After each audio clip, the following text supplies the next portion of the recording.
Hello, Arya's cooking Malayalam ചാനലിലേക്ക് എല്ലാവർക്കും സ്വാഗതം. ഇന്ന് നമ്മൾ തയ്യാറാക്കുന്നത് ചോറിൻ്റെ കൂടെയും ചപ്പാത്തിൻ്റെ കൂടെയും പൊറോട്ടൻ്റെ കൂടെയൊക്കെ കഴിക്കാൻ പറ്റിയ നല്ല അടിപൊളി പെപ്പർ ചിക്കനാണ്. അപ്പോൾ അതെങ്ങനെയാണ് തയ്യാറാക്കേണ്ടതെന്ന് നോക്കാം. അതിനായി ഞാനിവിടെ ഒരു 3/4 കിലോ ചിക്കനാണ് എടുത്തേക്കുന്നത്. ഇനി അതൊന്ന് കഴുകി മാറ്റി വയ്ക്കാം. ഇത് തയ്യാറാക്കുന്നതിനായി ഒരു പാൻ അടുപ്പത്തേക്ക് വെക്കാം. പാൻ ചൂടാകുമ്പോൾ ഒരു 2 ടീസ്പൂൺ കുരുമുളകും 1 ടീസ്പൂൺ പെരിഞ്ജീരകവും 3/4 ടീസ്പൂൺ ജീരകവും ചേർത്ത് കൊടുക്കാം. ഇതൊന്ന് ലോ ഫ്ലെയിമിൽ ഇട്ടുകൊണ്ടൊന്ന് ചൂടാക്കിയതിന് ശേഷം ഇതൊന്ന് ഒരു മിക്സിയുടെ ജാറിലേക്ക് ഇട്ട് കൊടുത്ത് ഫൈനായി ഒന്ന് പൊടിച്ചെടുക്കാം.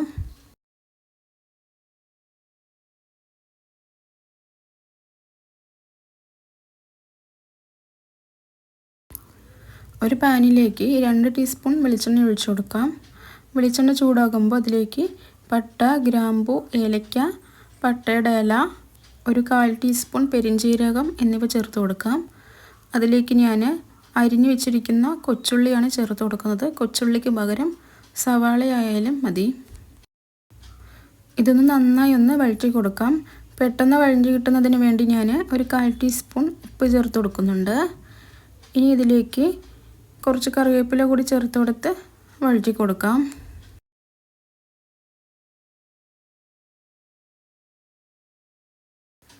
കൊച്ചുള്ളി നന്നായി വഴറ്റിയതിന് ശേഷം ഇഞ്ചി വെളുത്തുള്ളി പേസ്റ്റ് ചേർത്ത് കൊടുക്കുന്നുണ്ട്.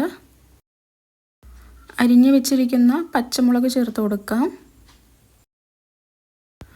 ഇതൊന്ന് വഴറ്റിയതിന് ശേഷം ഇതിലേക്ക് ഒരു 2 തക്കാളി അരിഞ്ഞത് കൂടി ചേർത്ത് കൊടുത്ത് ലോ ഫ്ലെയിമിലിട്ടൊന്നത് നന്നായി ഒന്ന് വഴറ്റി കൊടുക്കാം.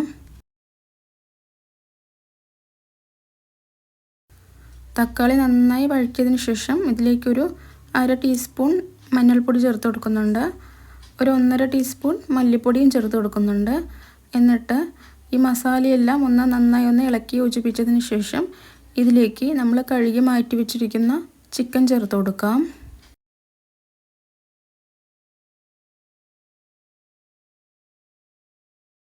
ചിക്കൻ ചേർത്ത് നന്നായി ഇളക്കി യോജിപ്പിച്ചതിന് ശേഷം നമ്മൾ നേരത്തെ പൊടിച്ച് മാറ്റി വെച്ചിരിക്കുന്ന ഈ ഒരു കുരുമുളകും പെരിഞ്ജീരകവും പൊടി ഇതിലേക്ക് ചേർത്ത് കൊടുക്കാം. എന്നിട്ട് ഇത് നന്നായി ഒന്ന് ഇളക്കിയതിന് ശേഷം ഇതിലേക്ക് ഒരു 1.5 ഗ്ലാസ് വെള്ളം ഒഴിച്ചു കൊടുക്കുന്നുണ്ട്.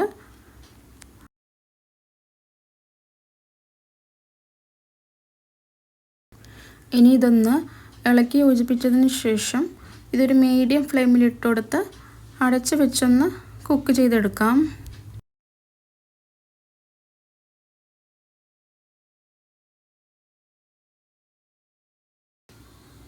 ഇനി ഈ അടപ്പൊന്ന് തുറന്ന് നോക്കാം. ഇപ്പോൾ പെപ്പർ ചിക്കൻ ഇവിടെ ഏകദേശം റെഡി ആയിട്ടുണ്ട് കേട്ടോ. ഇനി സ്റ്റൗ ഓഫാക്കിയതിന് ശേഷം നമുക്കിതിൻ്റെ മുകളിലേക്ക് കുറച്ച് മല്ലിയില കൂടി ചേർത്ത് കൊടുക്കാം. പെപ്പർ ചിക്കൻ ഇവിടെ റെഡി ആയിട്ടുണ്ട് കേട്ടോ. വളരെ പെട്ടെന്ന് തന്നെ തയ്യാറാക്കാൻ പറ്റിയ റെസിപ്പിയാണ്. അതുപോലെ നല്ല ടേസ്റ്റിയുമാണ് കേട്ടോ. അപ്പോൾ ഇടയ്ക്ക് ഈ രീതിയിലൊന്ന് ട്രൈ ചെയ്ത് നോക്കിയിട്ട് നിങ്ങളുടെ അഭിപ്രായം കമൻറ്റായി അറിയിക്കണേ.